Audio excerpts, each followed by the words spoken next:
இந்த தை மாசத்துல பாத்தீங்கன்னா பனித்தொலையோட சேர்ந்து நமக்கு சளி தொல்லை வந்துருதுங்க. அது விரட்டி அடிக்கிறதுக்கு ஒரு சூப்பரான சூப் வீடியோ எப்படி செய்யலாம்னு போய் பாத்திரலாம் வாங்க. ஸ்டவ் ஆன் பண்ணி ஒரு பாத்திரத்துல 2 டீஸ்பூன் அளவு எண்ணெய் ஊற்றி இருக்கிறேன்.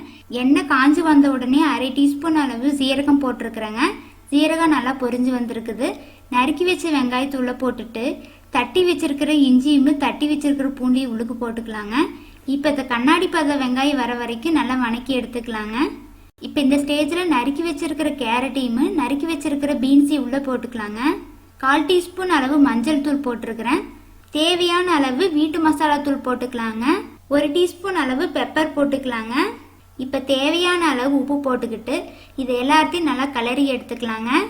இந்த வீட்டு மசாலா தூள் எப்படி செய்யலாங்கிற வீடியோ நம்ம சேனலில் ஏற்கனவே அப்லோட் பண்ணியிருக்கிறேங்க. கேரட் பீன்ஸ் மசாலாவோட சேர்ந்து நல்லா சூப்பராக ஊறி வந்திருக்குது பாருங்க. இப்போ இந்த ஸ்டேஜில் பார்த்தீங்கன்னா நமக்கு தேவையான அளவு தண்ணி ஊற்றிக்கலாம்.